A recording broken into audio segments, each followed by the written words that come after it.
Di Skywalker, ha? Alas 7:40 na, diya sa tong linya si Manila 6th District Congressman Benny Abante of DZME. Congressman Benny, magandang umaga po, sir. Good morning po. Good morning sa inyo. Si Oka, Maayong buntag. uy, Bisaya. Si Oka po itong kausap mo ngayon, Congressman Benny. sir, sir, bakit po kayo nanawagan na kailangang independent investigators ang mag-iimbestiga ng flood control projects at sabi mo nyo po na bakit congressman lang ang pinagbintangan ng mga nagkakapera sa mga flood control projects, bakit hindi yung mga mayors at governors? Sir, paki-explain po, sir. Kasi para matanggal po sa taong bayan ng kaisipan na may bias ito. Kasi pag Congress yan, whether it be the Senate or the House of Representatives, baka sabihin ng taong bayan na may bias yan, hindi magiging patas yan o talagang sabihin natin fair, no? So, mas maganda kung magkakaroon tayo ng independent commission that would try and investigate yung mga ganyan mga anomalya. Pangalawa, sabi ko nga, bakit doon lang sa mga congressman and senators, samantalang sa mga mayors, sa mga LGU, mas matindi po ang corruption dyan. People do not even realize it. Pero kasi, ang mga mayors, for example, sila ang may hawak Sila ang may hawak ng pondo. Ang mga congressman, hindi. Ang congressman, saka senador, they're just requesting funding for their district and for their constituency. But the mayors control the funds. They control the city engineers. They can pinpoint whatever projects they want, no? Kaya mas matindi ang corruption sa LGU rather than the legislators. So dapat lahat na yan. Everyone na. Hindi lamang tutukan doon sa national, kundi everyone should be investigated.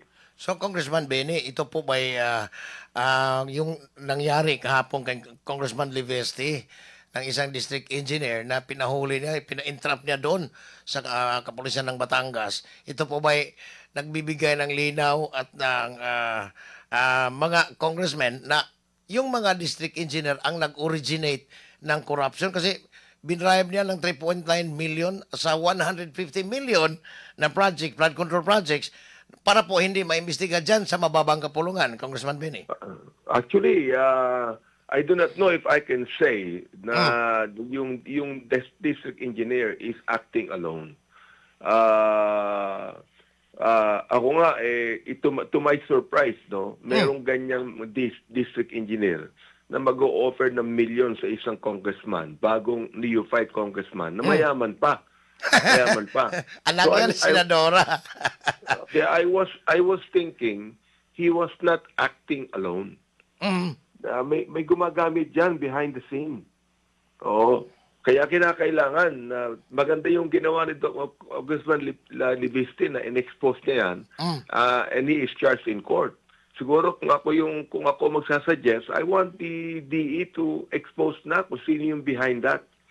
Kung sino yung nag-utos sa kanya o kung sino yung the power behind what he's doing. Kahapon po, automatic na nag-issue ng suspension order ang Department of Public Works Secretary na si Manny Bunuan.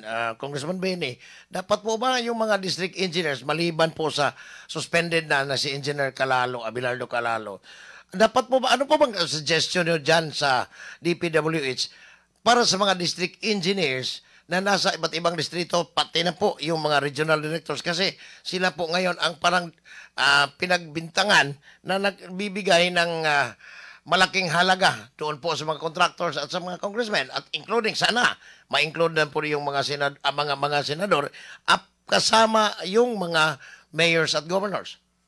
Hindi lamang dapat suspendihin yung mga yan kasi if you suspend them, mawawala na sila Dapat yan, dapat ng kasuhan yan. No? Kung talagang merong any probable cause of corruption, dapat nang kasuhan na yung mga yan. Bakit suspendin lang? Because if you suspend them, mawawala yan. Pangalawa, gusto ko sana sabihin, Oka, na sa amin lang, bilang congressman, hindi naman kami ang nagsasabi sa district engineer, ito yung contractor, kaibigan ko yan, yan ang bigyan mo ng project. Hindi kami. Yun din mga DE, yun din mga RD ng DPWH nagsasabi na ito po, congressman o contractor, gusto nyo, ito na ang contractor nyo. Sila din nagbibigyan ng suggestion eh. Ibig sabihin, may collusion mismo ang DPWH with the contractors. So kayo po ba'y naniniwala, Congressman Benny, na sa huling episode ng investigation at sila po ikakasuhan, posible po ba na walang congressman na sangkot, makukulong, yung mga contractors lang at mga district engineers ang makukulong, yung mga taga DPWH? Kasi wala namang pinipirmahang resibo yung mga congressman na tumanggap ng SOP. Wala. Pero alam mo, meron yan. May pollution yan, siyempre. Maaaring walang pinipirmahang anuman. Maaaring walang paper trail yan. Pero it would be to the best interest of the independent commission to really investigate on that. No? Kaya nga sabi ko, dapat talaga independent yan. Para ako naniniwala ako that no contractor, ang iba, hindi naman lahat, pero no contractor ang gagawa ng substandard project without giving some amount of money to the powers that be. Oo. Bakit sila magsa-substandard project? Yan ba yung maganda sa mga contractor? Hindi yan. Pero siguro may humihingi dyan ng malaki. Oo. May nag-a-advance, may humingi ng malaki. I'm so glad that even Senator Lacson, hindi lamang siya nag-expose niyan, kundi meron din siyang binanggit na congressman dyan. Dapat yan, banggitin na, sino man yan. Yan man ay senador, yan man ay congressman, banggitin na. Yan man ay mayor, yan man ay governor, banggitin na yan sapagkat marami ang involved sa korupsyon. So, Congressman Benny, hanggang ngayon, wala pang tugon ang Malacanang sa sinabi niyo. Sana yung sinabi mong independent investigators ang mag-iimbestiga. Hanggang ngayon, wala pa po. Sir, pwede po bang posible po bang gagawa kayo ng resolution urging Malacanang or President Marcos to create an independent investigators? I'm thinking about that, Ocano. Wala pa ako narinig, wala pa ako nalalaman. Pero I'm thinking about that. In fact, iniisip ko na itong investigation na ito should be more of a whole government approach. Nice. The executive, the judiciary, the legislative are all one in investigating this. Yan, napakahalaga niyan because ang taong bayan needs answer to that. Naghihintay po ang taong bayan ng kasagutan dyan.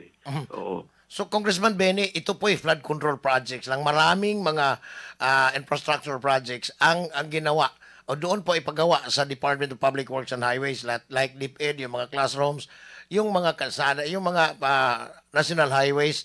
Sir, isusunod po ba niyo dyan sa mababang kapulungan yung mga highways? Kasi may sinabi si Baguio City Mayor Benji Magalong na sobra tinriple ang presyo ng pati po yung mga eye-catcher o kaya yung mga sinabi nilang yung mga reflectors. Sir, isusunod kaya?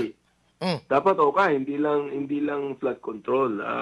Kahit yung mga highway natin ngayon, alam ko na open secret sa taong bayan ito. Bakit sa mga highway natin wala pang isang taon nagbipitak-pitak na mga highway?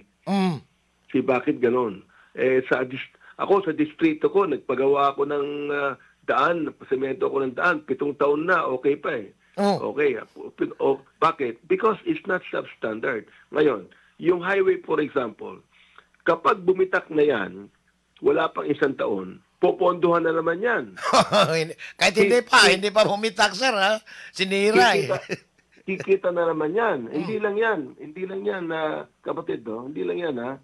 Now, look, remember, many years ago, nagkaroon ng APEC meeting dyan sa Cebu? Yeah po, 2007. Okay. Yung yung district engineer, yung regional director diyan ng DPWH. Pinaalis ko yan sa Manila. He used to be the RD of Manila. Pinaalis ko yan. Nilipat dito. Nilipat nila sa Cebu. Okay. Ano yung mga nilagay ng mga ilaw dyan sa mga kalye? Magkano ang halaga niyan? Bawat ilaw, lamppost. Magkano ang halaga? 350,000. Samantalang yan, pwede mo lang makuha ng wala pang 50 milyan. Grabe, Nagkaroon ng kaso. Kinasuhan yung engineer, kinasuhan pati yung mayor. Oo.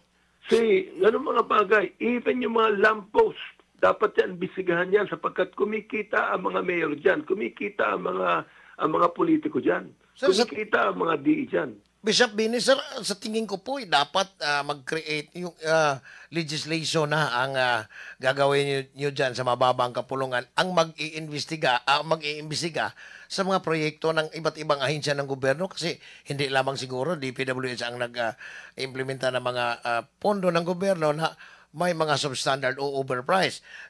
Congressman Bini, sir, dapat po ba sang-ayon po ba kayo na siguro kailangan ng independent investigation sa lahat ng ahensya ng gobyerno by way of legislation, Kong Bini?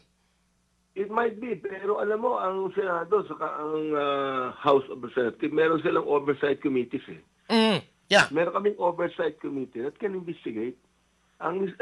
Noon pa sinasabi ko na, ba't hindi committee ng oversight to investigate? Because we have that the Congress, having the power of the purse, has oversight committees to investigate how the budget and how the funds are being used. Ako, sir, yung dating na-mention ni Senador Bini, ni Senador Rodante Marcolita, yung dating Deputy Speaker na kasama niya I think sa 19th Congress, ngayon Governor Uwaminal sa Misamis Occidental na nangongontrata. Ano po bang gawin nyo? Kasi parang may kamaradiri na po dyan kasi may mga kasama na po siya dyan na naiwan sa Kongreso. So, hindi kaya awkward na imbestigahan nyo dati yung kasama? I believe na, number one, there should not be any sacred cows on this investigation. Very good. Number two, tanggalin na natin yung cover-up, tatakipan tayo. Number three, wala na yung hypocrisy. My goodness, kung sila yung nag-iimbestiga, sila din may kasalanan. Diba?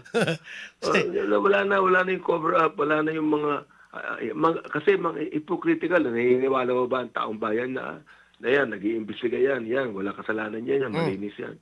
I'm not trying to say na ako meron akong higher than thou attitude, pero holier than thou attitude. No, but I believe na kasabi ko nga, lahat ng congressman, kahit matino yan, kahit na hindi na, imbestigahan na. Oo, lahat ng kanilang mga proyekto, imbestigahan. Paano po, sir? Tama o hindi yan. Baka 50% dyan kasi 50% dyan. Kasi may mga sabi ni Senador Ping na dati mga kontratista ngayon ay kongresista na. So baka 50% dyan mauubos yung mga membro ng mababang kapulungan. So to lang, I'm getting very much frustrated kasi corruption has been there since time immemorial, di ba? I mean, kasi kahit sinong Pangulo ng Pilipinas, andyan na yung korupsyon Kasi, pero mas lalong lumala ngayon na Kong Benny, sa tingin nyo? Because it remains unchecked. Lumalala because it remains unchecked. I see. Sabay kinakailangan natin ng tapusin to. Ibig sabihin, I'm requesting the media, yung media mismo, I'm requesting them na tuloy-tuloy na ito. Wag yung ngayon lang, magiging controversial yan. Later on, makakalimutan na. Kasi yun ang nangyayari. For example, yung missing sa Bungeros, di ba? Yeah. Nasa diary yan, araw-araw. Biglang nawala. Nasaan na ngayon? Ang pinag-uusapan yung flood control mess. Nasaan na yung sa Bungeros? Namamatay yung issue Namatay sa... Kaya nga when the Quadcom opens up, when the first hearing in my committee would be the missing sa Bungeros. Dapat tuloy-tuloy na yan. Kailan po yan, sir? Kailan po? Kasi inaabangan din namin yun, mga Kasi kami po dito may programang sabong. Yung naghahanap buhay hindi po nagpo-promote ng sugal kundi naghahanap buhay sa sabong industry. Kailan po yung first hearing ng inyong committee po nyo? We're going to have the organizational meeting tomorrow, and then afterwards, magkakaroon kami ng briefing bukas siguro. And then we're going to have the first hearing of the Minister of Mujeres within the month then. So, ibig sabihin, nakaparallel po ito sa investigation ng Department of Justice, Kong Benny? Dapat yan. Nasa Department of Justice yan, pero mukhang natabunan na eh. So ibig sabihin, Congressman Benny, may makukuhang ebidensya pa ang DOJ doon po sa investigation. Posible yun eh. I believe so. Because right now, balita ko, according to General Torre, meron ng mga 15 na mga nasa custody ng mga pulis, ng mga tinatawag nating mga pulis na involved dyan. Ay, nako. So, sana po abangan po namin, Kong Benny, sa Yes, please. susunod na mga araw, yung investigation na kami po magtatanong kasi maraming sila po yung mga missing sa Bungeros pinagbibintangang nandaya kaya pinatay umano. But Yes. aabangan po namin yan, Kong Benny, at sa inyong committee sa susunod na mga araw. Kong Benny, maraming salamat sir. po. Oka, maraming salamat. Thank Maraming you. salamat po. Dagang salamat. Yes, sir. Maraming salamat po. Si Bishop Benny Abante, 6th District Congressman sa Manila.